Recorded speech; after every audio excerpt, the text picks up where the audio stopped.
Es decir, se puede usar el mismo Lucajer porque el plan maestro es único, es uno solo.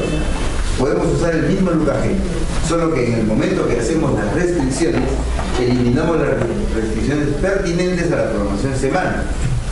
Por ejemplo, generamos el plan maestro, hacemos un Lucajer integral, pero hacemos restricciones del primer plan planner, restricciones solamente de vigas, columnas, techos, concreto armado e instalaciones, nada más. Hacemos la programación semana solamente de eso, las dos restricciones, ¿correcto? Y eso lo vamos trabajando rítmicamente en un tren de actividad. Abajo está viendo el otro Lucajer, el otro plan planner, que viene utilizando el mismo Lucajer que el primero, pero cuyas restricciones se están invocando solamente a lo que son instalaciones y coberturas, nada más. La programación semana será de instalaciones y coberturas, nada más. Bandejas, tendidos, etc. Colocación de dados, etc. ¿Correcto? Más abajo está viniendo el lab planner de acabados, que usa el mismo Lucajer, pero cuyas restricciones están invocando solamente acabados. ¿Correcto? Solamente acabados. Y la programación semana será obviamente de acabados. Entonces tenemos, en la práctica vamos a tener un sistema así.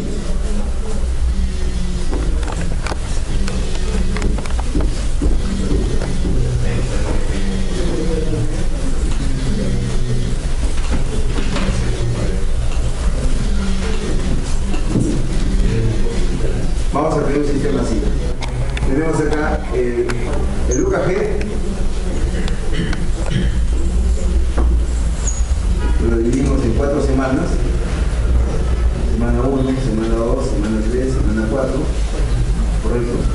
Este UKG va corriendo así, la semana 2 hasta la 5, la 3 hasta la 6, etc. Pero acá tenemos la programación semana con las restricciones de estructuras. Y tenemos la programación semanal de estructuras. Pero resulta que más acá vamos a tener posiblemente las restricciones de instalaciones y la programación semana de instalaciones. Más acá. Y más acá vamos a tener las restricciones de acabados y la programación semana de acabados. Esto todo es un lab planner. Este es otro y este es otro, que van en distintos momentos. O sea, en conclusión, estructuras, unas planes, instalaciones eléctricas otro, arquitectura es otro. Y acabado. Y acabado. Arquitectura y acabado. Sí. Eso. Así entonces resulta que estás en el piso 5, estás en estructuras. En el piso 3 estás en las instalaciones. Y en el piso 1 estás en acabados. Y van, los 3 van así. Es decir, esos 3. Yo no puedo llenar un techo mientras no salga, por ejemplo, los pases de la tubería. Claro, por eso es que acá en las estructuras están todo lo que son tuberías. Acá están todo lo que son cables. Claro. Cableados. Acá están tuberías. Acá están los registros roscados, todo está aquí. Y además, esto es amplio. Esto es menos amplio. Esto es mucho menos amplio. Esto acaba corriendo. Tan es así que ese sistema de planes lo alcanza en estructuras. Ese sistema. Este es el más lento, el acabado. Por ejemplo, entonces, ¿aquí qué tenemos? Aquí tenemos tuberías embutidas, todo lo que ve embutido, vaciamos. Acero, encofrado, desencofrado, todo acá, lo vaciamos. Una vez que tenemos acá, tenemos todo lo que son instalaciones. Tendidos, bandejas, etc. Porque ahora se utiliza mucho el tema de las bandejas, ¿no? Para no entorpecer todo lo que son todo lo que es prealtado. Entonces, hay todas las bandejas, todas las instalaciones, todo acá, todo lo que son instalaciones. Dados, colocaciones, ensambles, incrustaciones, todo eso va aquí. Todo eso, cuando se coloca, por ejemplo, el ascensor, ¿no? El caizón va aquí. El chasis del ascensor va acá, con todas sus poleas, cadenas o el patín, igual, sea la tecnología que sea. Poleas antiguo, cadenas el más moderno, o patín el más moderno, que es por electromecánico, ¿no? Todo eso va acá, todos los ensambles. Se coloca en la zona de paca, se coloca arriba en la zona de seguridad, todo va aquí. Y acá, en el ascensor, por ejemplo, ¿qué iría? Cosas contrapuestas, botoneras, LEDs, todo eso va aquí, en la parte de acá abajo. Entonces, acá en la estructura, en un ascensor, el caizón. Acá en la estructura, el chasis de ensamble, e instalaciones. Y acá, acabados. Puertas, botoneras, LEDs. Lo mismo, por ejemplo, en un piso, ¿qué es lo que va acá? El techo macizo aligerado. ¿Qué es lo que van acá? Acá van las aplicaciones, zócalo contra zócalo aquí. ¿Y qué es lo que va acá? Acá van los acabados, el DD, etc.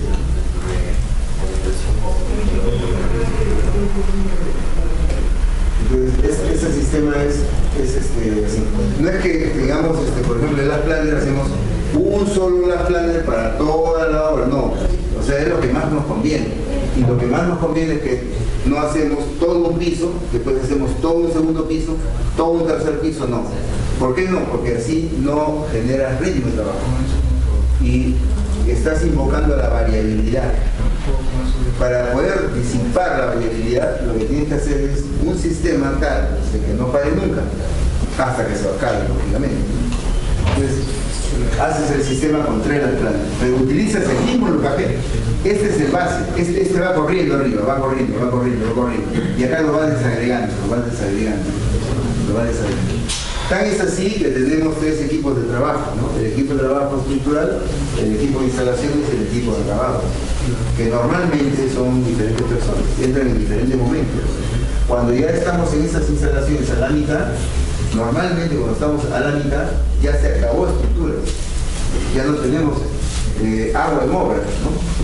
Ya se acabó estructura, disminuye la cantidad de riesgos, se incrementa otro tipo de riesgos. Los riesgos operativos comienzan a disminuirse acá, pero se comienzan a incrementar los riesgos económicos. Entonces, con ese sistema integral, comenzamos ya, a la hora que avanza toda la obra en conjunto, comenzamos a terminar aquí, a empezar acá, hasta acabar todo.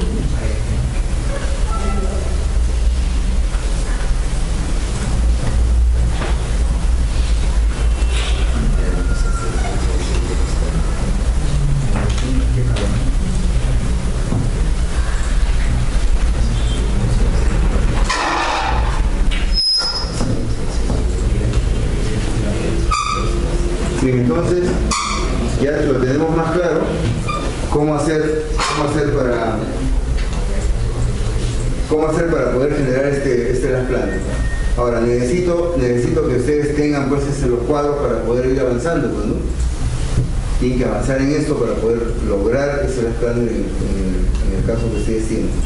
Mientras tanto, vamos a hacer la parte estadística. Vamos a suponer que nosotros ya hemos terminado una parte de la obra y cuál es el siguiente paso, ¿no? Porque este es el paso de la planificación, el plan maestro, la programación, el sistema de las planas. Una vez que tenemos esto, hacemos las restricciones, programamos la semana de detalle y ejecutamos. Después de la ejecución, ¿qué? Viene una etapa que es la etapa de la parte estadística, cómo ir controlando. Primero, cómo ir obteniendo productividad con el equipo de trabajo. Y después, cómo ir controlando para que obtengamos la máxima eficiencia. Se supone que si nosotros encontramos la máxima eficiencia, esto va a tener una eficiencia de 1.0, que es lo máximo que podríamos tener. Sin embargo, la medición de la eficiencia, si bien es cierto, tengo acá la eficiencia, es igual al número de recursos utilizados de manera adecuada entre el número de recursos disponibles para entrar en operación. Esto es el tema de la eficiencia, ¿no? En el denominador tengo el número de recursos disponibles que entran en operación. Los que tengo disponibles y listos Yo puedo tener recursos, pero resulta que tengo 3 motos como recursos, pero una moto no funciona. Esa moto niveladora, ¿para qué? Si no funciona para nada, es más, que se la lleve, ¿no? No entra en el denominador, son números de recursos disponibles para entrar en operación. Y acá son los números de recursos que yo voy a utilizar adecuadamente. Ese es un tema conceptual. Pero ¿cómo se hace en una obra? Es decir, cuando yo termino, ya ejecuto, ¿cómo mido la eficiencia? Para poder después hacer los cálculos de la productividad.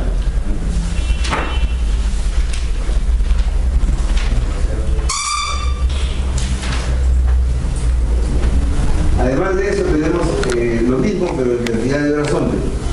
¿Cuántas horas hombres se han dispuesto para eso? Y fíjense que hay un asunto importante, ¿no? En la columna G, por ejemplo, tenemos el total previsto a consumir. ¿Cuánta es la cantidad de horas hombre que tenemos para eso? ¿No? Y tenemos ahí una cantidad que dice 1647.17. ¿no? ¿Por qué punto 17? ¿Cuál es esa razón por la cual tenemos aquí punto 17? La vez pasada estábamos comentando algo, decíamos, en el proyecto de Villanueva tuvimos que tomar una decisión. Y esa decisión está invocando lo siguiente: o tenemos cantidad de días exactas, o tenemos cantidad de personas exactas. ¿Cómo tenemos que hacer? ¿Qué podemos controlar mejor? ¿5 días exactos o 5.13 días? ¿14 personas o 14.17 personas? ¿Qué controlamos mejor? Esa es la idea que tenemos que decir. Entonces, en el proyecto Villanueva se eligió la cantidad de días. Y yo les digo, desde el punto de vista logístico, lo más conveniente desde el punto de vista contable, un constructor, un empresario de la construcción, te va a decir días exactos. No me hagas problemas acá. Un ingeniero te va a decir personas exactas. Claro, yo ¿cuántos tengo? 5, 6, 7, no tengo 7.17.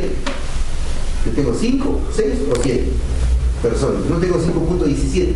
No tengo 1647.17. No tengo. Eso significa que el control ha sido un control con días exactos. ¿No es cierto? Entonces, la pregunta es, ¿qué conviene más? ¿Tener días exactos o tener personas exactas? Para la obra, personas exactas. Para la obra. Para el negocio, días exactos. Entonces, cuando normalmente nosotros hacemos, es nuestro negocio y no tenemos una idea más clara del negocio que la obra, entonces nosotros decimos personas exactas, es lo que puedo controlar. Personas exactas. Y le complico la vida al contador. ¿No es cierto?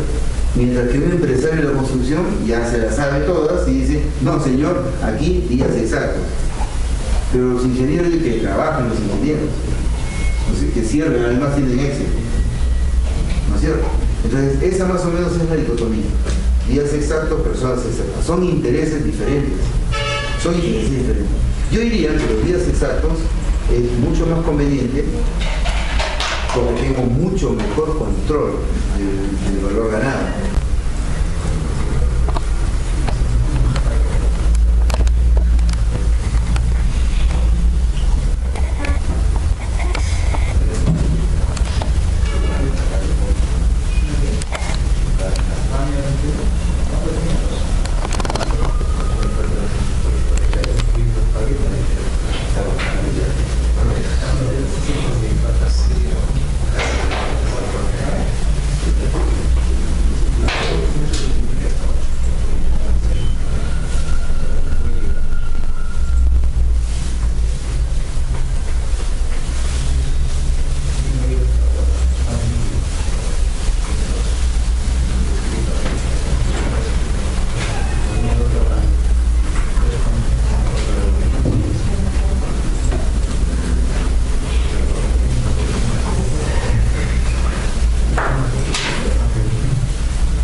seteas, ¿no? Está en la hoja de programación. En la hoja de programación entonces tenemos que poner, por ejemplo, por defecto, yo no he modificado nada. Por defecto, ¿cuándo comienza la semana? Domingo, no, lunes. Ahora, ¿eso tiene alguna implicancia en el...? Claro que tiene una implicancia, porque si no se te cambian los números. Lunes. Hora de comienzo predeterminada. ¿Cuándo empiezas a trabajar? ¿A las 9 de la mañana? No. La hora que empieza. 7:45, 7:30, 8, 7. Te colocas ahí. Hora de fin de la hora predeterminada.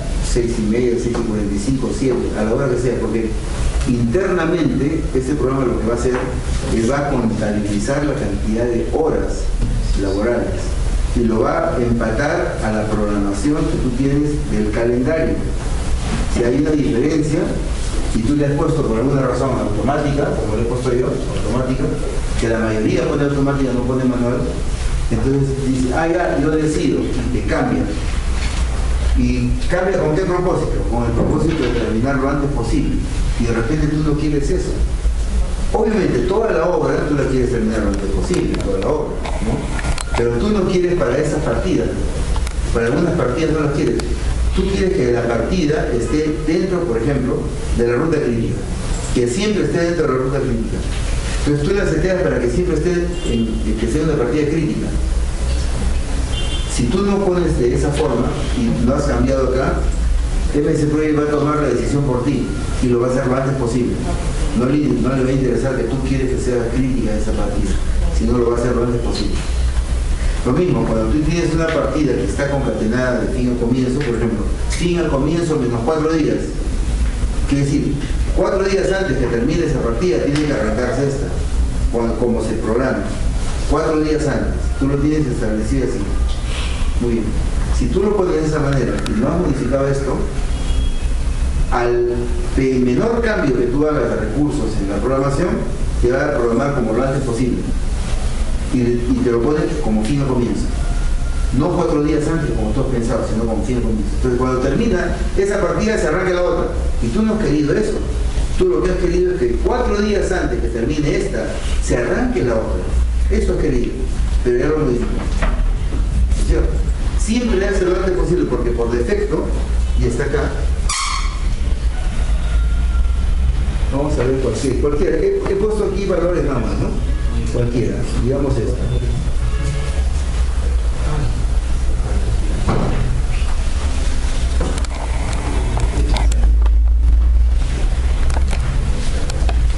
Por ejemplo, he puesto ahí en la pestaña de avanzado. En la pestaña de avanzado aparece mucha información relevante. Ahí dice, fecha límite, todavía no está aplicable. Dice, tipo de restricción, acá está. Tipo de restricción, lo antes posible. Si nosotros verificamos por defecto todas las partidas que vienen sin que yo no hago ningún cambio profesamente, todas dicen lo antes posible.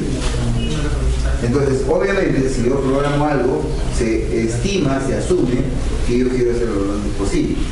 ¿No? Eso se asume.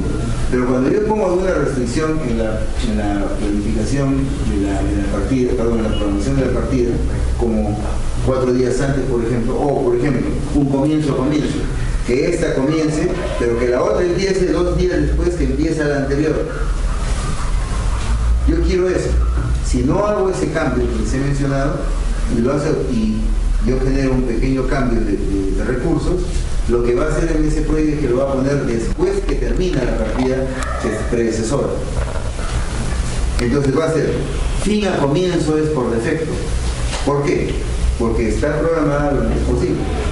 Entonces cuando termina esta empieza la otra. Yo no he querido eso, yo he querido que 2 días después que empiece una, empiece la otra. Eso es lo que he querido hacer, ¿no? Entonces, para que eso no suceda, hay que chequear 2 cosas. 1, el compromiso laboral, y 2, el calendario. Eso es lo que chequear. Al margen de tener un calendario de obra, que es otro, eso es lo que tengo aquí.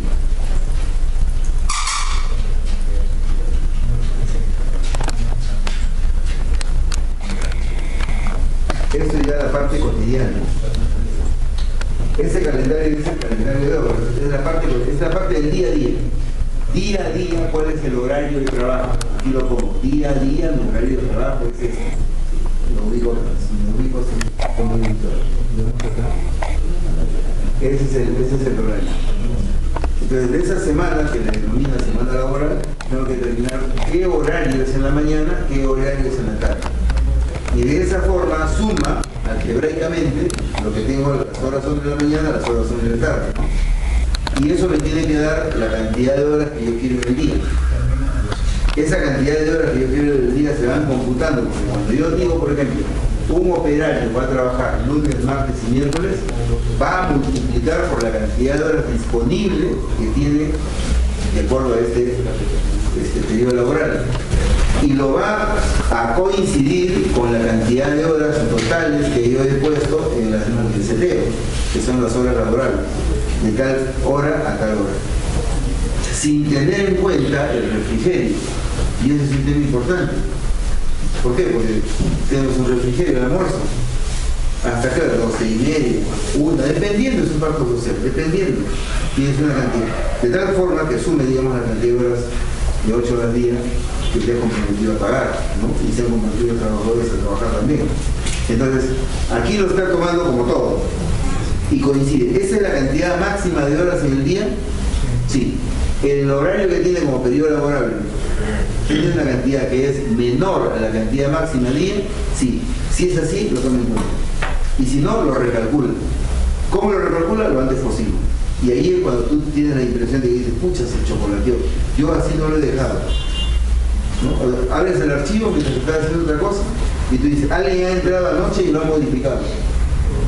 Y no es así. Lo que pasa es que el programa está haciendo lo antes posible. Eso es así. Si no modificas eso. Entonces hay dos cosas que hay que hacer. Primero, el tema del calendario laboral. Y segundo, el tema del periodo de trabajo laboral, que es cotidiano, es todo lo que cambiando eso, te aseguras de que no va a haber ningún cambio en el tema laboral. Y con eso, si hacemos eso, ya podemos entonces hacer el cambio entre hoja de recursos y hoja de tareas. Ahí podemos hacer ese cambio. Y ya no se va a chocolate. El otro tema importante, que dijimos la vez pasada también para no tener inconvenientes, sobre todo con este programa, es lo siguiente, ¿no? Digamos, hacemos esto y nos ponemos sin información y lo vamos a avanzar. Que hay que tomar también en cuenta. Es el tema de donde dice tipo de tarea. Tipo de tarea. Ahora, en el tipo de tarea tenemos unidades fijas. Por defecto. ¿Tienen su MS Project ahí? ¿Pero qué es lo que podemos chequear?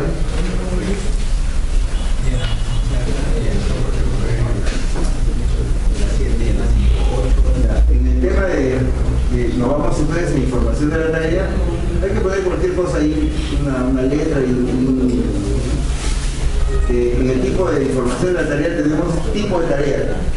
Aquí tenemos unidades fijas, mira la información que tenemos tres opciones. Tenemos unidades fijas, duración fija y trabajo fijo. ¿No? Entonces tenemos tres cosas. Duración fija, trabajo fijo y unidades fijas.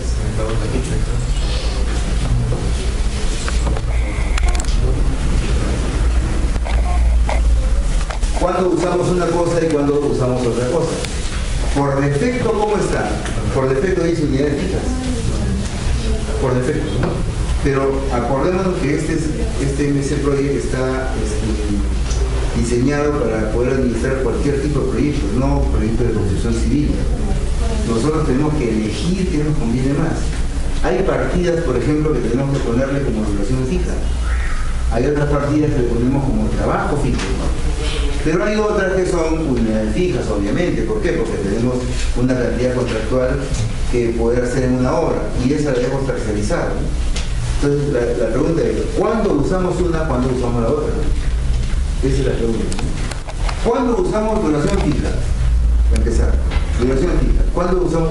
Acuérdate que por defecto está unidad fija, ¿correcto? Arranquemos con la primera, duración fija. ¿En qué momento usamos duración fija? Usamos duración fija cuando nosotros tenemos el cálculo de la duración desde el punto de vista predeterminado, ¿no? Cuando tenemos un cálculo, por ejemplo, de rendimiento entre metrado o metrado entre rendimiento, cuando hago metrado entre rendimiento, tengo duración, ¿correcto? Tengo 100 metros cuadrados, 25 metros cuadrados día. ¿En cuánto tiempo lo hago? 100 entre 25, 4 metros cuadrados día.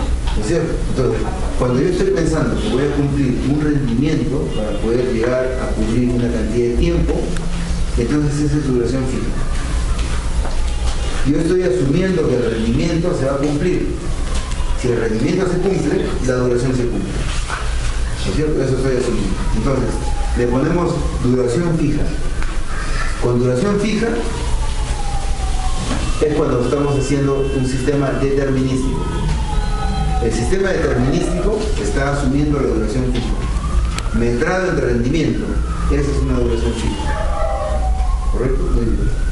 ¿Cuándo le ponemos un trabajo fijo? Le ponemos trabajo fijo cuando se está privilegiando el metrado.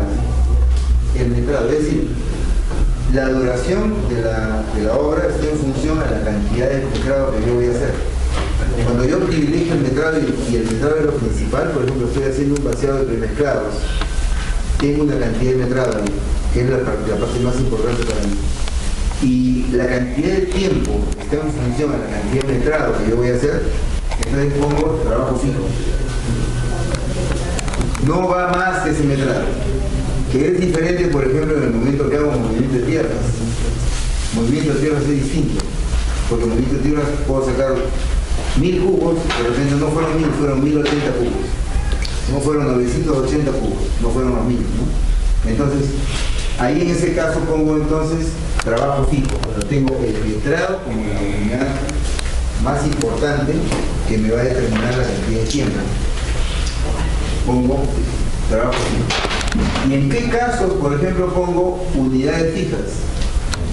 Tengo unidades fijas cuando tengo la cantidad de días con los que voy a trabajar, depende del tema de la cantidad de horas hombre, del rendimiento. Por ejemplo, cuando utilizo partidas donde utilizo mucha participación de maquinaria. Por ejemplo, desbroce de ladera, ¿en cuánto tiempo lo voy a hacer esto? En 25 días. Pero está en función del rendimiento de la maquinaria. Tengo entonces unidades fijas. Esos 25 días que estoy poniendo ahí, estoy en función a las unidades fijas. Y son 20. Ese es el tiempo que demanda porque tengo una cantidad de hora máquina que corresponde a ese tiempo. Cuando tengo ese caso, tengo unidades fijas. Lo que significa, por ejemplo, que no necesariamente todas las partidas las voy a poner de la misma forma. No necesariamente. Cuando hago, por ejemplo, pavimentación, cuando hago, por ejemplo, canales, carreteras, la mayor cantidad de partidas son unidades fijas. La mayor cantidad de partidas. Cuando estoy haciendo, por ejemplo, ahora, ¿qué implica esto? Implica que puedo tener también una condición de esfuerzo. Chequea. Tengo, por ejemplo, acá duración fija y en la parte de acá dice condicionada por el esfuerzo. Si yo le pongo un check aquí, si le pongo un check, acá le pongo duración fija condicionada por el esfuerzo. Por ejemplo, cuando es una duración fija condicionada por el esfuerzo, si yo le pongo más recursos, la cantidad de días va a bajar. Si yo le quito recursos, la cantidad de días va a subir. ¿No es cierto? Entonces dice, EBS Project cranea así. El programa tiene ese algoritmo, mejor dicho. Dice, si es 5 días, y es 100 metros cuadrados, asume que el rendimiento es 20 metros cuadrados día. ¿No es cierto? Asume. Entonces, si dices, ya, ahora son 4 días. Si es 4 días, asume que el rendimiento ha subido o bajado. Ha subido. ¿No es cierto? Entonces, si tiene, por ejemplo, dentro de sus recursos 5 personas para hacerlo en 5 días, y tú le pones 8 personas, ¿en cuánto tiempo lo harán? Más o menos. En menos. Recalcula el rendimiento y te coloca la cantidad de días correspondiente. Eso es cuando le pones check en condicionado por el esfuerzo. Cuando le pones check. ¿Correcto? Ahora, ¿qué pasa cuando tienes unidad fija. Cuando tienes unidad fija, funciona de la misma forma. Cuando tienes unidad fija. La unidad fija supone mantener una cantidad de metrado que te permite hacer cosas. Si tú incrementas la cantidad de metrado, se hace menos tiempo. Es más tiempo. Si tú disminuyes la cantidad de metrado, se hace menos tiempo. Entonces, condicionada por el esfuerzo significa también que si le incrementan cantidad de lote de trabajo, va a incrementar proporcionalmente al rendimiento calculado la cantidad de tiempo. Y si no, sucede lo contrario. Entonces, lo asume. Porque internamente hace la división y calcula lo que nosotros llamamos rendimiento. Lo que no es igual cuando tenemos un outsourcing, por ejemplo. Acá es condicionado con el esfuerzo. Pero ¿qué tal si le ponemos trabajo fijo? Cuando le pones trabajo fijo, ¿qué sucede? Condicionado por el esfuerzo, no. Es trabajo fijo. Tú tienes un outsourcing ahí. Trabajo fijo, se acabó. Por ejemplo, vamos a suponer, tú estás haciendo la obra y resulta que tienes su contrato de vidrios para los baños. Muy bien, contratas a Furukawa que te coloque los vidrios templados. Y tienes un contrato con Furukawa. Entra el día 21, sale el día 29. Se acabó el chiste. Son 8 días de trabajo. ¿Cuánto demora toda esta operación? 8 días porque lo tengo de manera contractual. Condicionado por el esfuerzo, no me interesa. ¿Cómo que no me interesa? No me interesa. ¿Por qué no me interesa? Porque yo he contratado 8 días. En 8 días Furukawa me tiene que entregar todos los vidrios templados colocados. Ahora, que le ponga más recursos o que le saque recursos, no me interesa. Lo que me interesa es que el día 29 le entregue a Furukawa.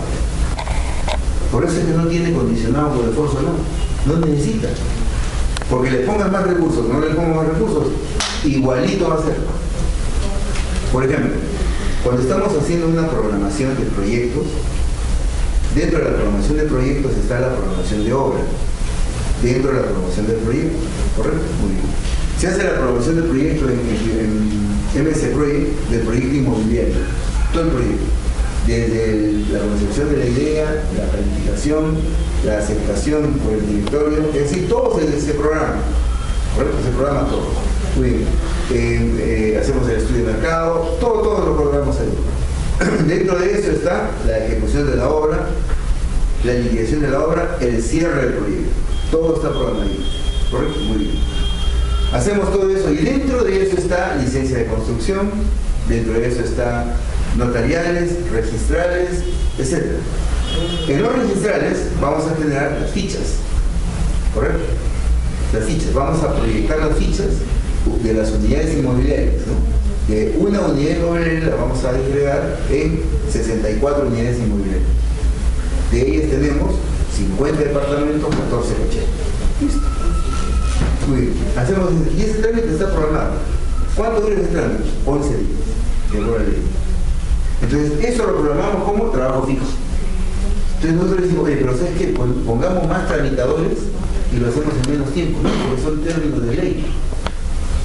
Y si por alguna razón se pasan los 11 días, silencio administrativo se da por hecho. Correcto, entonces ahí es trabajo fijo. ¿Por qué? Porque es una cuestión de ley. No lo puedo hacer en 5 días, no lo puedo hacer. ¿Por qué? Porque hay una norma que dice que al día 11 eso se entrega. Y se acabó el tema. ¿No es cierto? Igual, yo tengo un contrato, el subcontrato tiene un plazo de tiempo. Le ponga más recursos o menos recursos, tiene que cumplirse ese plazo de tiempo. Y esa es la duración. Esa es la razón por la cual no tenemos condicionado por esfuerzo cuando tenemos como nosotros o trabajo fijo. Pero sí, por ejemplo, cuando tenemos duración fija. Con duración fija sí funciona. ¿Por qué? Porque la duración puede ser fija, correcto, pero si es que yo le pongo más recursos, lo hace en menos tiempo. Si le quito recursos, lo hace en más tiempo. Por un tema de rendimiento. Esas son entonces las consideraciones que tenemos que tener en cuenta para que no se modifique en el momento que hacemos, digamos, esa programación para hacer el plan. ¿Sí? Hacemos un pequeño breve.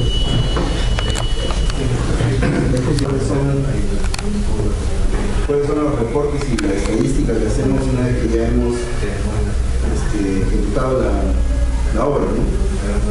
Entonces, ¿qué queda pendiente? Para la siguiente vez queda pendiente que ustedes ustedes van a traer ya el trabajo sectorizado, hasta donde avancen, hasta lo corregimos.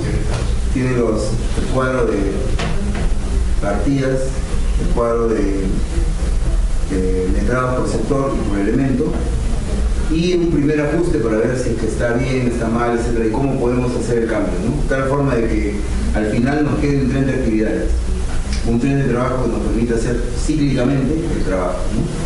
Muy bien, y después de repente podemos hacer el otro lucaje, el que viene con instalaciones, el que viene con acabados, etc. La idea es de que empecemos en este asunto para poder generar un tren de actividades que sea cíclico. Bien, luego de eso, hacemos el lucaje de materiales de producción, las restricciones, programamos la semana, ejecutamos el trabajo. Después que hemos ejecutado el trabajo, vamos a hacer una serie estadística. Lo primero que tenemos que hacer es hacer la verificación del plan. Hay muchas cosas que debemos de tomar en cuenta para hacer esa estadística, ¿no? Entonces, ¿qué es lo que vamos a ver? Vamos a ver primero el tema de la productividad y la eficiencia, para ver si estamos cumpliendo con lo que hemos programado. Y ese es un primer reporte. Segundo, vamos a ver la estadística de la productividad, aquella productividad operativa que nos interesa para poder hacer equipo de alto rendimiento, y también la productividad global, que es la que le interesa al negocio, para tomar contacto con la utilidad. Después vamos a ver un tema de valor ganado, para determinar si es que estamos realmente con el presupuesto y el plazo previsto y qué hacer para poder enrumbarlo si por alguna razón nos hemos retrasado, y con su herramienta de curva S. Después vamos a ver la parte estadística operacional, aquella que genera los PPCs o las partidas que han sido programadas al 100%, y las hojas de lecciones aprendidas, que inicia con la estadística o el reconocimiento de las razones del no cumplimiento. Y después de eso concluimos con las lecciones aprendidas, para que eso sirva de base para la siguiente hoja de restricciones. En esa secuencia de cosas, lo primero que vamos a ver son reportes que vienen de obra. Entonces aquí tenemos un reporte de productividad, ¿no? Y como estábamos viendo, y nos quedamos justamente en esa parte, fue que tenemos las partidas que justamente dan cuenta del lucaje. Sin embargo, en el muro de ladrillo de Rincón, de Soga, tenemos acá el 50%, no se ha hecho un cumplimiento total, ¿no? Y así, tenemos acá cuáles son las partidas que se han ejecutado, las partidas que no se han ejecutado, y a partir de ahí tenemos un total de horas hombre. ¿Por qué estamos significando el tema de horas hombre? Al margen de que esto sea decimal o no, que eso ya lo hablamos, ¿no? Porque estamos midiendo en función a la fuerza de trabajo y tenemos que elegir qué. Entonces, en alguna partida, por ejemplo, cuando tenemos las partidas de, por decir, una carretera, ¿no? La mayor cantidad de partidas, estamos hablando de metros cúbicos de material. Tenemos un gran diagrama de masas que de los 500 días de trabajo vamos a tener 280 días que tenemos movimiento de tierras. Ahí sí entonces significamos el tema de metros cúbicos. Pero ¿por qué en ese tipo de obras hacemos metros cúbicos y en este tipo de obras hacemos horas hombre? Porque acá tenemos la mayor cantidad de partidas está en términos de horas hombre, no en términos de horas máquinas. Entonces significamos las horas hombre para que en función de las horas hombre calculemos el tema de la productividad. Y luego la eficiencia y luego la productividad. Entonces, aquí determinamos, por ejemplo, el total de horas hombre previstas a consumir, el acumulado previsto, que en algunos casos es igual, y el acumulado real, ¿no? Y si es que nosotros tomamos esto, es como si tuviéramos el tema de la curva S, ¿no? Porque en la curva S tenemos el total acumulado, programado, que es el tema del presupuesto, el total acumulado ejecutado y el total acumulado real. Y eso lo vamos a ver en su momento en el tema de lo programado, ¿no? Ahora, ¿por qué la diferencia entre el total programado y el total ejecutado? Porque la diferencia está en lo que hicimos en obra, pero eso corresponde a producción. Es decir, estamos calculando la cantidad de metrado por su costo unitario. Ese producto acumulado es lo que se está verificando, ¿no? Pero ¿cómo tenemos en lo real? Lo real es diferente, porque lo real es, efectivamente, lo que se ha gastado realmente, ¿no? Por ejemplo, por decir, si por alguna razón, para hacer yo 5 metros cuadrados de ladrillo, ¿no? 5 metros cuadrados de ladrillo me están representando a aproximadamente 125, 126 ladrillos, ¿no? Con 126 ladrillos yo me hago mis 5 metros cuadrados. Correcto, ya está ahí. Pero resulta que no he utilizado 126 ladrillos, sino he utilizado 150 ladrillos. Entonces, en el metrado programado está 5 metros cuadrados de ladrillo con 126 ladrillos. O sea, un sol por ladrillo, 126 soles, por ejemplo. Ladrillo colocado. Muy bien. En el ejecutado, ¿qué voy a tener? 5 metros cuadrados y 126 ladrillos a un sol por ladrillo, 126 ladrillos, y van a coincidir las curvas, ¿no? Pero cuando ponga el real, esos 5 metros cuadrados ha sido posible con 150 metros cuadrados, porque el diferencial entre 150 y 126, que han sido 24 ladrillos, han sido merma, deterioro, mal uso, reuso. Y tengo mi razón, en el cuaderno de está yendo acá, sello, firma, foto, face. Pero el chiste es que me costó más. Entonces el real va a aparecer 150 por 1, 150. Entonces tengo 126, 126 y 150 de diferencia, ¿no? Lo mismo sucede acá en el tema de horas hombre. ¿Por qué? Porque yo tengo una cantidad de horas hombre que, de acuerdo al APU, genera una cuadrilla que permite hacer una cantidad de metraje. Multiplico y esa es la cantidad de horas hombre que tengo. ¿Correcto? Por ejemplo, 5 personas que trabajan 5 días, ¿cuántas horas hombre son? Si son 8 horas diarias.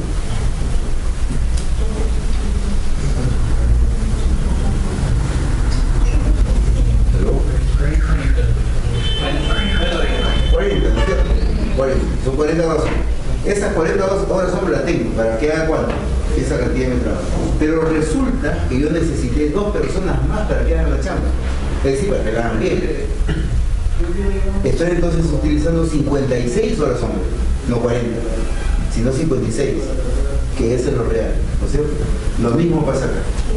Los datos que tengo en campo, los datos que tengo en el expediente, los datos que cuando termina de ejecutarse la partida obtengo, son 3 datos que los tengo que hacer acá, pero de manera única.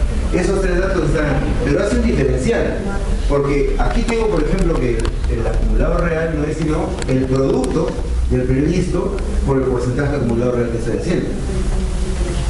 Si yo no hago el 100% y hago el 50%, obviamente es el 50% de horas hombre que estoy utilizando. Entonces, excepto que yo tengo una cantidad de horas hombre mayor a la que he previsto. Excepto, ¿no? Al final de todo, hago los múltiplos, perdón, las multiplicaciones. Y obtengo esto. La sumatoria de lo que he previsto con la sumatoria de lo que es real. Y la diferencia está aquí. Acordemos que es entre lo acumulado previsto y lo real. Es 79% de eficiencia. Ahora, ¿qué nos dice este 79% de eficiencia? Porque el tema es interpretarlo, ¿no? ¿Qué nos dice este 79% de eficiencia? ¿Qué nos dice? Que no hemos logrado justamente la cantidad que nosotros hemos previsto. Es decir, lo hemos hecho, pero lo hemos hecho con más horas hombre que el que normalmente hemos previsto, el real. Eso nos dice. Ahora, si nosotros calculásemos eso, cuánto nos ha costado en términos monetarios, tendríamos que determinar primero los diferenciales de horas hombre, están aquí, un diferencial de horas hombre. Ahora, este es bueno, no es malo. ¿Qué es lo mejor que podría pasar? 1.0, es lo mejor que podría pasar. ¿No es cierto? Lo mejor que puede pasar. 1.1 es bueno, porque 0.79, que es 79%, es malo. Yo debería tener 100% de eficiencia, o sea 1.0. La pregunta es, ¿1.1 es bueno? Claro, 1.1 es bueno. Eso significa que estoy siendo más eficiente. es cierto? Me estoy excediendo eso. Pero eso significaría que los plazos también de ejecución van a comenzar a disminuir, pero que el costo de operación va a comenzar a subir. Y tengo que hacer una compensación. Ya ese es un tema de valor ganado. Ese es otro asunto. Ahora, esta diferencia que tengo en el tema de las horas hombre debía serla con 1647.17 y terminé con 2207.21. Ya sabemos por qué es el punto 17 y por qué el punto 21, porque normalmente lo que tenemos es días enteros y nos complicamos con el tema de las horas hombre, que al final es un asunto medio soso, porque no son sino soso. Saca el aire, ¿no? Cuando lo realmente hacemos es contamos cuánta gente estamos trabajando, ¿no? Para no complicar el tema contable, pero lo hacemos de esa forma porque tiene que calzar, nada más, ¿no? No puedo controlar, por ejemplo, punto 17 de hora. Eso es muy teórico. Y lo cierto es que pasan los minutos tan rápidos que no controlo el punto 17 de hora. No controlo realmente eso, ¿no? Entonces, pero sí cuento los diferenciales, porque yo al final tengo que calzar. No me puede sobrar los hombres, ni me puede sobrar plata, ni me puede faltar menos, ¿no? Entonces, sí cuento eso, ¿no? Y menos mal tenemos Excel para poder hacer eso. Y al final tenemos una cantidad diferencial total respecto a esta valorización. Pero ¿qué es lo importante? Lo importante es cuánto hemos ganado o cuánto hemos perdido. Y acá hay un ratio, que ese ratio lamentablemente nosotros no lo sacamos y no lo saca contabilidad. En este caso es la tarifa promedio de $5.5 la hora. Es altísimo. Normalmente está $1 o $2, normalmente, ¿no? O sea, eso cuesta 5 mangos, no cuesta más. Pero si cuesta 5.5, estamos hablando de cuánto, casi 20 soles, 18 soles la hora, es bastante alto, ¿no es cierto? ¿Por qué? Porque el trabajo posiblemente es especializado. Ese es un cálculo contable, que viene a la teoría del valor de esto, que es la teoría del valor, que es parte del conjunto de herramientas que usa Lincoln Software, cómo distribuir equitativamente la productividad, ¿no? Entonces, lamentablemente, no tenemos accesibilidad para información para poder calcular cuál es esa tarifa. Pero ¿de dónde viene esa tarifa? Viene de la acumulación de la cantidad total que tiene las horas hombre en la obra, ¿correcto? Las horas hombre, dividida sobre la cantidad total del costo de operación que tiene la obra. Costo de operación total que tiene la obra entre la cantidad de horas hombre total que tiene la obra. Dividimos eso y nos sale un ratio, que es la cantidad de plata por hora hombre, perdida en todo caso. Entonces, si nosotros hemos perdido esa cantidad total de hora hombre y la multiplicamos por 5.5 dólares, que es bastante alto, obtenemos esta sumatoria. Lo primero tenemos que ver de dónde sale esto. Digamos está siendo multiplicado el diferencial de las horas hombre por la cantidad de horas hombre perdidas, por el costo de la hora hombre perdida. Y eso ocasiona una cantidad de dinero que nosotros hemos debido tener, pero que ya no tenemos. Sin embargo, este es un reporte de obra. Entonces, como repito, este es un reporte de obra y la gente está viendo, el ingeniero de la obra está viendo cuánto está perdiendo por ser ineficiente, o porque su gente es ineficiente. Lo que no sabe es cómo se calcula ese 5.5. Entonces, sin embargo, nosotros tenemos este reporte como un reporte inicial para poder generar acciones que permitan disminuir la cantidad de horas hombre utilizadas para poder generar la misma cantidad de producto que ha sido previsto o calculada,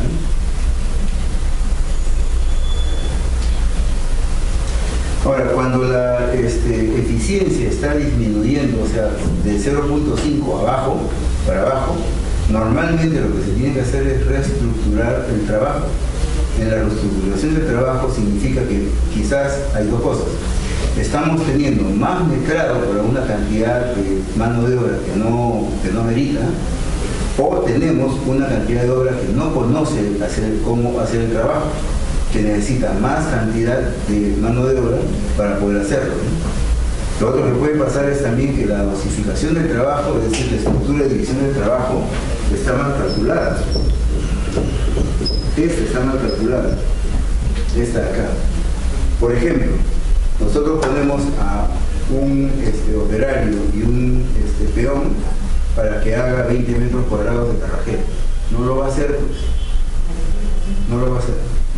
Por más que le pongamos todo y una barrita ahí haciendo el desaliento, no lo van a hacer, definitivo, no lo van a hacer. No hace 20 metros cuadrados, ¿no? Entonces, eso puede ser, la estructura de división de trabajo también puede ser que esté mal, ¿no? A veces cometemos un grave error cuando nosotros dividimos en partes iguales la cantidad de metrados.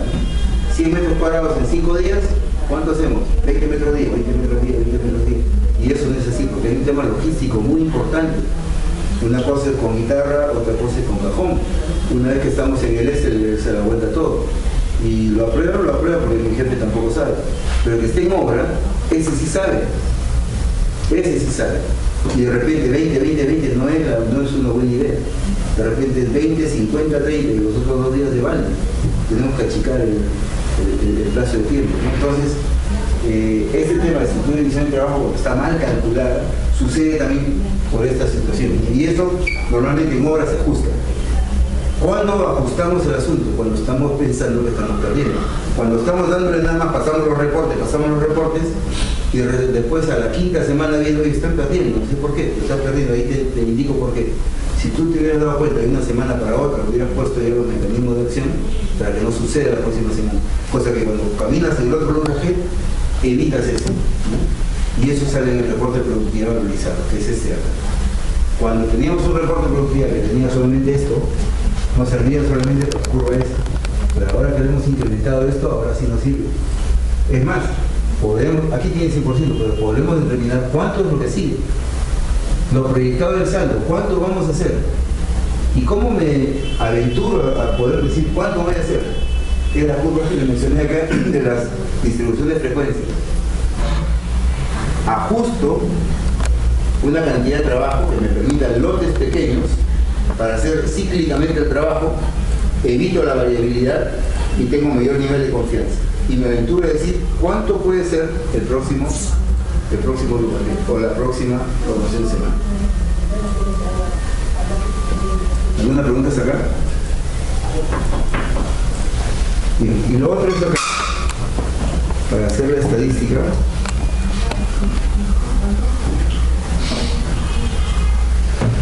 Ustedes tienen una hoja de cálculo como esta, ¿no? ¿No le di esta hoja de cálculo? Le voy a dar. Esta es una hoja de cálculo de un costo unitario común y corriente. Vamos a medir la productividad.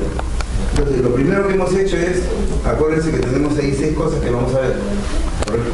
Lo primero que hemos hecho, ¿cuál es? Es el reporte de productividad, que es la eficiencia.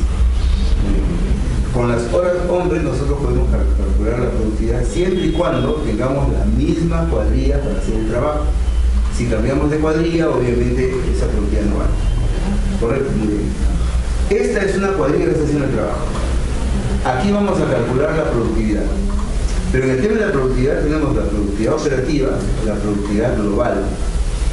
Correcto, productividad operativa, productividad global. Y hay otra productividad que es productividad como rendimiento. Esta es la productividad global. Aquella productividad que está interesada en saber la empresa para tomar contacto si es que está ganando plata o no está ganando plata, porque al final eso es lo más importante, porque la obra puede estar linda pero estamos perdiendo. Entonces la obra primero tenemos que estar ganando y después la obra tiene que estar linda, ¿no es cierto? Entonces, este es un costo unitario común y corriente. Acá se está haciendo un concreto de resistencia cilíndrica 210 kilos sobre centímetro. Ahora, mi rendimiento es 5 metros cúbicos día, ¿correcto? Ahora, ese es el rendimiento inicial, porque yo lo que estoy buscando es productividad, pero me estoy iniciando en el tema y recién arranco. Cojo el rendimiento y ese es mi primer número. Y tengo 5 cubos día. Y tengo materiales, mano de obra. Esto sacaba el S10. Sino que se han eliminado algunas columnas nada más, pero ese es el S10 puro. ¿Correcto? Ahora sí. Este es el costo unitario y en la parte derecha voy a hacer un control de la productividad. en la parte derecha. ¿Correcto?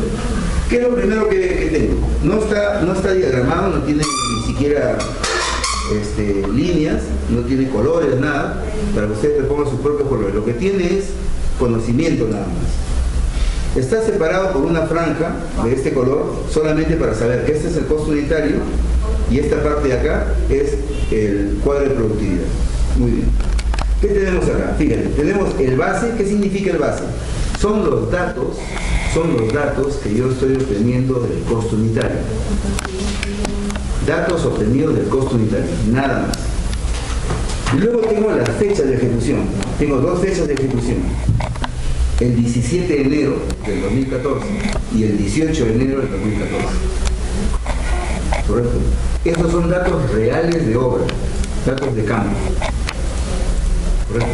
En los datos de campo es ya de repente innecesario decir, tienen que ser datos fidedignos, lo que ha resultado, porque si no nos jugamos una mala información, ¿no? Es como jugar solitario y hacernos trampa, ¿no es cierto? Entonces tiene que ser el dato que es.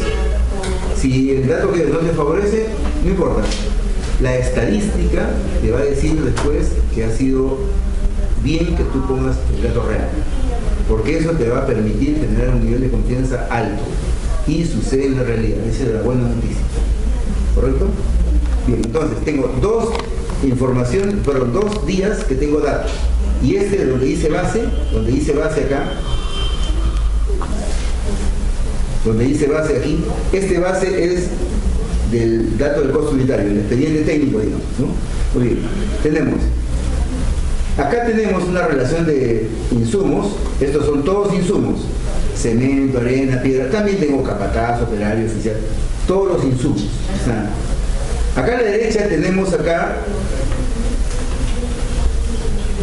el precio. Correcto, tenemos el precio. Arena, el precio. En capataz tenemos la cantidad que recibe exactamente en una jornada de trabajo. ¿Por qué está multiplicada por 8? Porque es hora hombre por 8 horas. Esa es la jornada de trabajo, ¿no? Ahora, está por 8 porque estoy asumiendo que el día tiene 8 horas. Estoy asumiendo. En el caso que ustedes tengan la obra donde no es 8 horas, sino es 9 horas, le ponen 9 horas. En el caso que sean 6 horas, 6 horas. ¿Correcto? Para poder medir bien la productividad. Muy bien. Entonces, lo siguiente es por 8. En el caso de herramientas, ¿por qué es el total? Porque es el total que se supone en toda la jornada de trabajo se va a acumular. Porque estoy asumiendo que el tema de herramientas es un porcentaje de la mano de obra. Estoy asumiendo eso. ¿Correcto? Ahora, no necesariamente eso es así. El tema de las herramientas es un descuento que tengo que hacerlo en función de la depreciación. Sin embargo, hay una práctica en construcción civil que es un porcentaje de las herramientas. En el momento que esto va a contabilidad, a veces falta, a veces sobra. Y es un dolor de mocha para los contadores en el momento que calzan su contabilidad. ¿Correcto? Lo que debería hacer es lo que se está haciendo en algunas empresas actualmente, que está en función a la depreciación, tanto de bienes de capital como de herramientas propiamente dichas. ¿Correcto? Bien, muy bien. Entonces tenemos acá que esta columna es una columna de precios. Muy bien. ¿Y acá qué tenemos? Cantidades, check. ¿Cuánto ha sido el rendimiento base? El rendimiento base es 5 cubos. Muy bien. Sobre 5 cubos entonces sería el base. Eso es el total. Aquí estoy, como es mano de obra, estoy viendo acá cuánto es el insumo. O sea, cuánto de mano de obra estoy asumiendo ese día. ¿Cuánto de mano de obra? Correcto. De tal manera que yo tengo aquí, por ejemplo, el rendimiento que ha habido en el base, que es en el costo unitario. El día 17, ¿cuánto ha habido de rendimiento? 5.85 cubos. No 5, sino 5.85. Y el día 18, ¿cuánto ha habido de rendimiento? 4.95 cubos. Es decir, en todo el día hubo 4.95, aun cuando el expediente técnico dice 5 cubos en su agua. ¿Correcto? Bien. El precio, ¿cuánto le estoy cobrando a mi cliente? A mi cliente le estoy cobrando el 10% del costo unitario. Muy bien. ¿Cuánto le estoy cobrando? Igual. O sea, este valor es el valor de la valorización. ¿Valorización de qué? De cada metro cúbico de concreto, resistencia cilíndrica, 210 kilos de centímetro cuadrado. Eso es. Tengo el precio. Bien. ¿Cómo calculo entonces la productividad? El numerador de la productividad tiene que ser la cantidad de metrado que he hecho por el precio que estoy cobrando por ese metrado. Ese es el numerador. ¿Cómo calculo el denominador? Todo lo que me ha costado hacer eso. El denominador está como la suma producto. Suma producto de los precios unitarios por los insumos. Pero ojo, los insumos que están en el costo unitario. ¿Correcto? De tal manera que la productividad global me sale 1.06, la productividad global. ¿Correcto? Ahora, el día 17, ¿cómo hago el día 17? Productividad en el numerador. El metrado que hice el día 17 por el precio que es el precio único, porque es un compromiso contractual, ¿no? Por el precio único. ¿El denominador cuál será? Serán los precios que están ya previstos, que no los subo ni los bajo, porque estos son precios que están en el costo unitario, pero eso sí, por el metrado real que ha sucedido en obra. ¿Cuántas personas realmente trabajaron? ¿Cuánto de material realmente usé? ¿Correcto? Entonces, estos precios que están acá son precios incólumes, que están ahí porque son parte del costo unitario, excepto de que en el proceso productivo haga economía de escala y mejor real. Pero normalmente eso no pasa. Eso pasa de manera corporativa, ¿correcto? No lo hago yo como ingeniero residente, lo hace la empresa de manera corporativa. Entonces yo tengo mis costos unitarios que son estos, pero pongo lo que realmente sucedió en obra. Por ejemplo, en obra se usaron 46.25, en el costo unitario dice 46.25 bolsas de cemento para los 5 cubos. Lo cierto es que el día 17 se usaron 45 bolsas nada más. El día 18 se usaron 46 bolsas, por ejemplo, ¿no? Acá dice 2.7 cubos de arena, acá se usaron 2.8, acá 2.85, lo real. De tal manera que aquí calculo cuánto es el denominador de la unidad real. Y calcularía cuánto es entonces la productividad global. Numerador entre denominador. Lo que valoricé en el numerador entre lo que me costó realmente en el denominador. Y aquí me sale un ratio de 1.24, 1.04. Es decir, por ejemplo, normalmente mi utilidad en esta partida debería ser ¿qué porcentaje? ¿Qué porcentaje debería ser normalmente mi utilidad? 6%. 6% lo tenemos. Ahí está.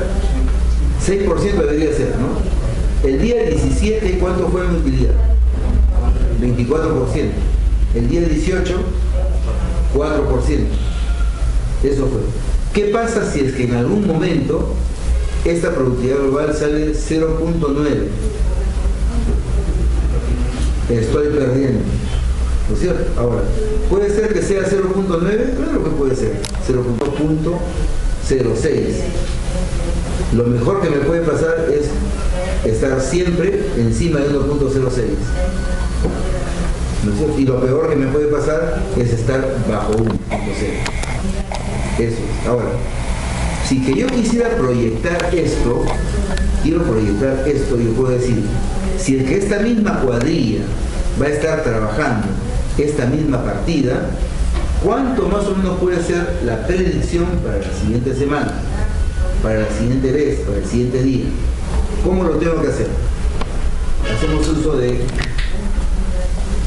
esta formulilla. Media más menos desviación estándar. Esto que estábamos diciendo siempre, que lo he escrito como cerca de 5 veces que lo esta pizarra, lo vamos a hacer ahora. Entonces, vamos a suponer que tenemos acá la estadística. Vamos a hacer acá. Tiene alguna consulta. Sí. ¿Por qué el precio le multiplica el 10%? Porque estoy asumiendo, acá estoy asumiendo que estoy ganando 10% de mi costo. Check. Al costo unitario lo multiplico por 1.1, ¿no? Ajá. Ya, ese es, obviamente yo no voy a hacer pan para vender pan. Es la... Esa es mi utilidad aparente. Lo que uno estima. Yo estimo una utilidad de 10%. Pero yo estimo la utilidad de 10%, pero la real utilidad la voy a ver en función de la productividad. Por ejemplo, en esa partida, ¿cómo yo estimo que mi utilidad va a ser el 10%? No, ese es un criterio particular. O sea, por ejemplo, los accionistas toman la decisión en directorio de que a todos los costos unitarios le van a implementar 10% para las utilidades.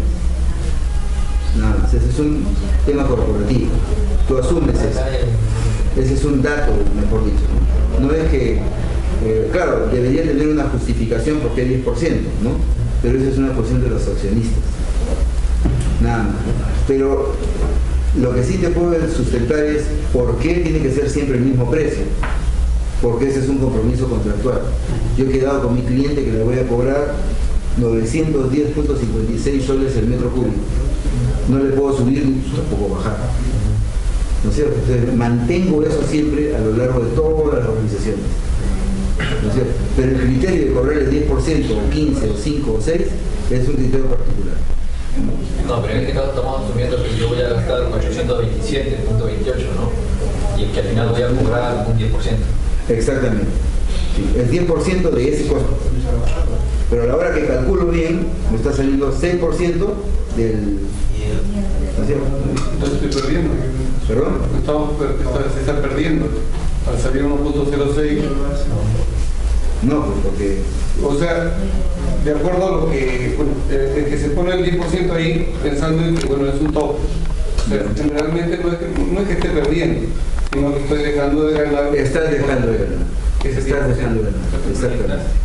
Sí, de lo que proyectaste. O sea, lo que debería hacer es que si yo tengo 10% más, en mi costo tiene que representar ese 10%. ¿No es cierto? Ahora, esto sí sale a veces así, ¿no? Hay, por ejemplo, empresas, yo conozco una empresa que le pone 15%, y a la hora que calcula esto, calcula 14 puntos y 15%. ¿No es cierto? Pero ¿qué pasa? Tiene ajustados todos sus precios unitarios. Por ejemplo, por decirte, no tiene imprevistos, todo lo prevé. Y si hay imprevistos, va a utilidades. De tal manera que su utilidad aparente es la misma, ¿no? Por ejemplo, no tiene de gasto por herramientas, está en función a la depreciación, no está en función a un porcentaje, ¿no? Aquí lo calculamos, por ejemplo, como un porcentaje de la mano de obra, ¿no? Porque es una práctica, a alguien por ahí se le ocurrió y ha continuado eso, pero si nosotros calculamos bien, a veces no es así. Si lo hiciéramos de la manera justa, de repente sí llegamos al 10%. ¿No es cierto? Entonces hay muchas cosas que están todavía por revisarse para que se haga lo mismo. Aquí, por ejemplo, por esa de repente ineficiencia, calculamos ganar un 10%, pero mira, realmente es 6%. Pero la eficiencia en el trabajo, el otro día salió 24%. El otro día salió otra vez, creo que 6%. 4%, menos todavía.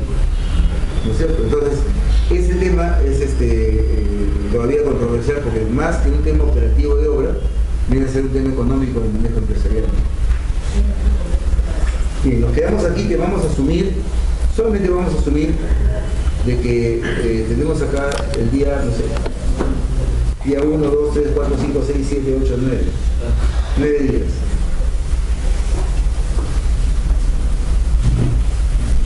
Acá tenemos entonces la productividad.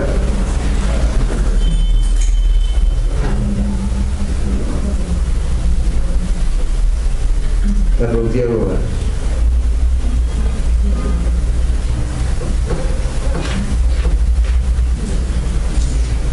Productividad global, muy bien. Esta productividad global vamos a suponer que nos sale acá, bueno, esto.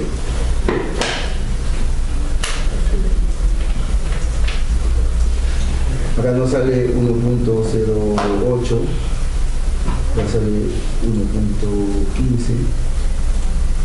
1.11, Ya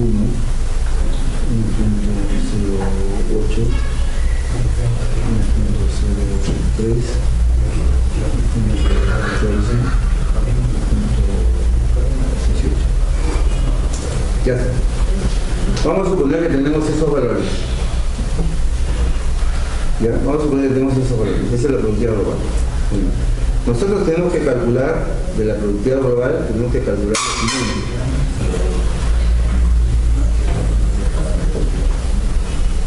Necesitamos sacar una media. Y después de la media necesitamos sacar valores.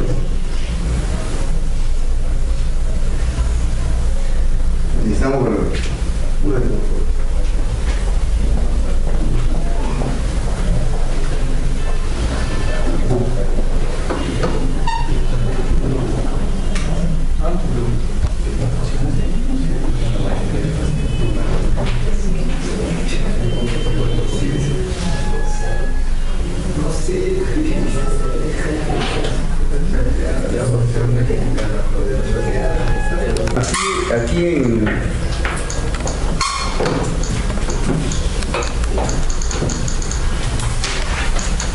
Aquí en datos, acá a la derecha tenemos análisis de datos. ¿Se ve? Análisis de datos. Si no tienes análisis de datos en tu compu, tienes que ir a archivo. De archivo vas a opciones. De opciones vas a complementos. Y en complementos verificas que haya complementos de Excel. Complementos de Excel. Y después vas a ir. Y aquí va a aparecer complementos de Excel. Haces check en herramientas para análisis Visual Basic. Acá, herramientas para análisis Visual Basic Access. Haces check acá y luego aceptar. Y luego de aceptar, tiene que aparecer acá análisis de datos. ¿Correcto? Análisis de datos. En análisis de datos vamos a usar la estadística para poder hacer la estadística de la productividad. ¿Correcto? Vamos a análisis de datos. Y en análisis de datos hay mucha información acá, muchos cálculos que hay que hacer. Nos vamos a centrar en lo que es estadística descriptiva. En estadística descriptiva. Ahí hacemos aceptar y sale esta ventana de diálogo que dice también estadística descriptiva. ¿Correcto? Dice rango de entrada, el rango de entrada vamos a darle el rango de entrada le vamos a dar a todos estos datos que están aquí. Ese es el rango de entrada. ¿Correcto? Bien. Ahora decimos, rótulo de la primera fila, no tiene rótulo. Muy bien. Rango de salida, el caécimo mayor y menor no lo vamos a usar momentáneamente porque necesitamos más datos para generar las colas. De manera que con poca información necesitamos más de 40 datos para poder generar caécimos. Si no es relevante, ¿no? Entonces, lo tenemos así.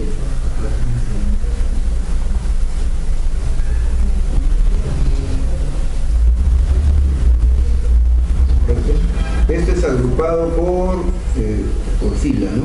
Estamos en fila. Ya está. Bien. Ahora sí podemos ponerle a aceptar.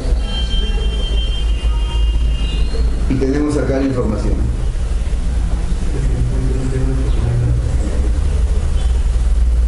Tenemos aquí la media, el error típico, la mediana, la moda, la desviación estándar, la varianza, etcétera, etcétera, etcétera, etcétera, ¿no? Etcétera.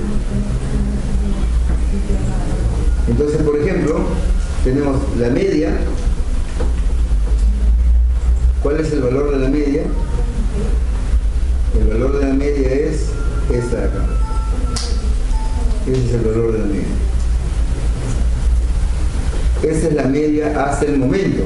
Si nosotros tuviéramos la siguiente semana un nuevo dato, hacemos el recálculo que ya está hecho acá.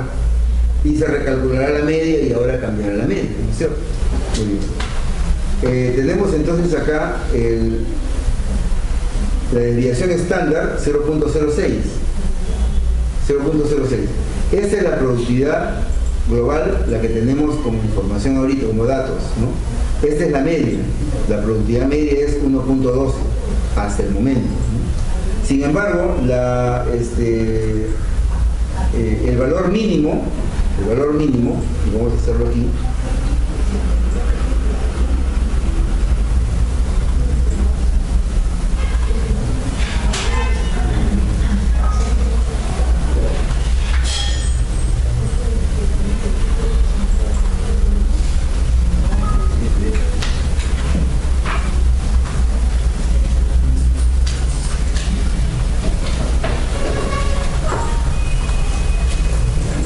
el valor mínimo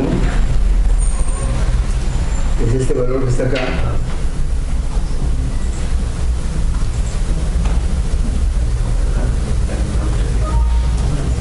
es el valor mínimo, y el valor máximo, el máximo es este valor que está aquí.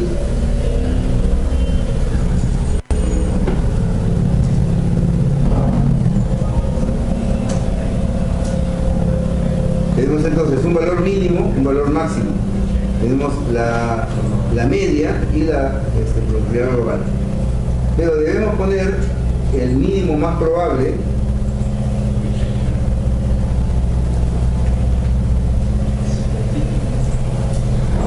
y debemos poner el máximo probable.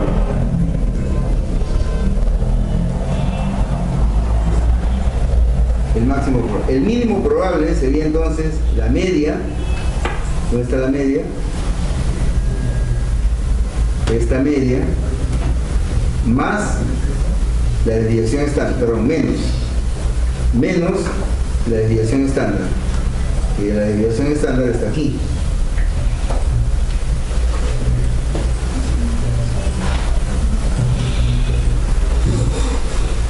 Este valor entonces, el mínimo probable es este. Y el máximo probable tendría que ser la media, que es esta, más la desviación estándar que está aquí. Fijo la desviación estándar con el propósito de poder copiar hacia la derecha. Entonces tengo estos valores.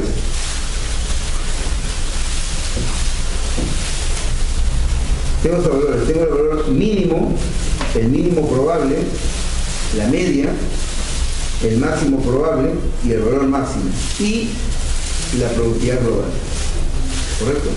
Seguidamente lo que tengo que hacer es estos valores los mantengo en este gráfico, porque a la hora que le pongo un nuevo valor voy a recalcular la estadística descriptiva y se van a recalcular también estos valores de la tabla, ¿no? Ahora lo que me queda es insertar un gráfico de líneas que me permita determinar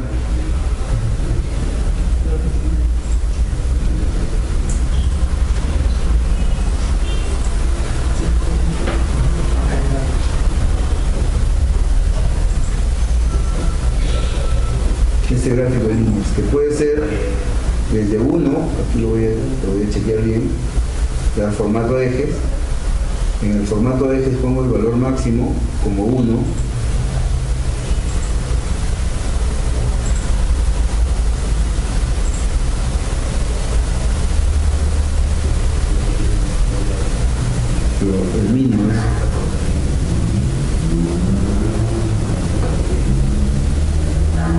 el mínimo es 1.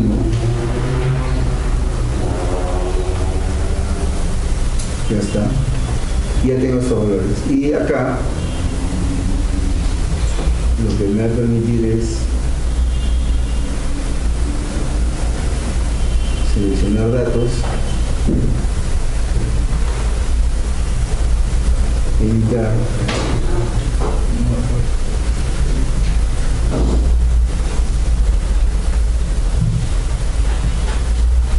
la serie 1 tiene un nombre de mínimo, la serie 2 mínimo probable,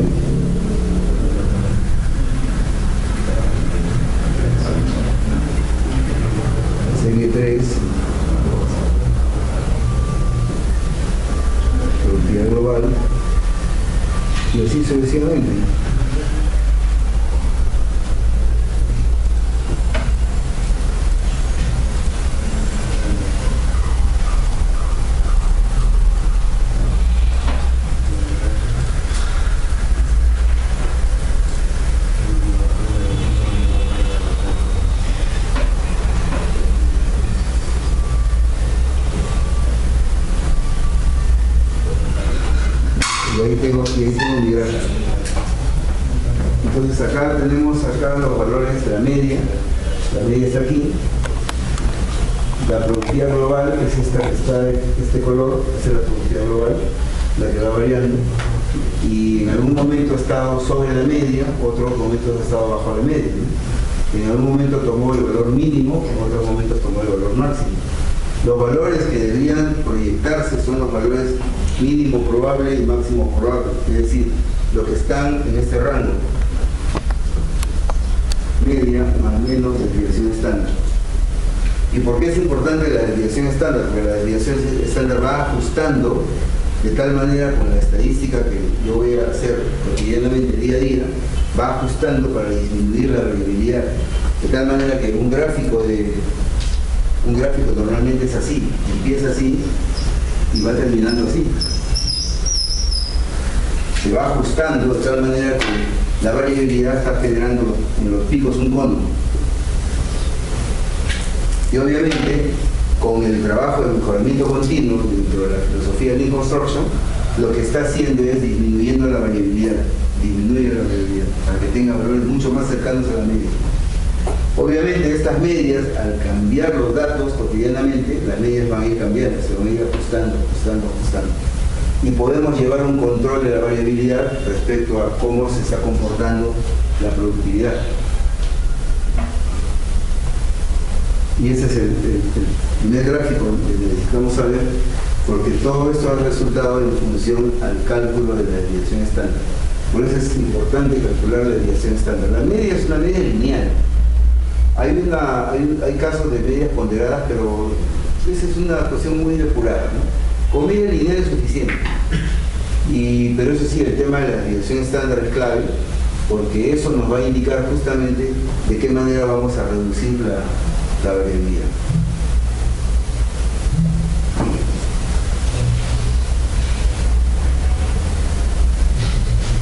Colorín colorado.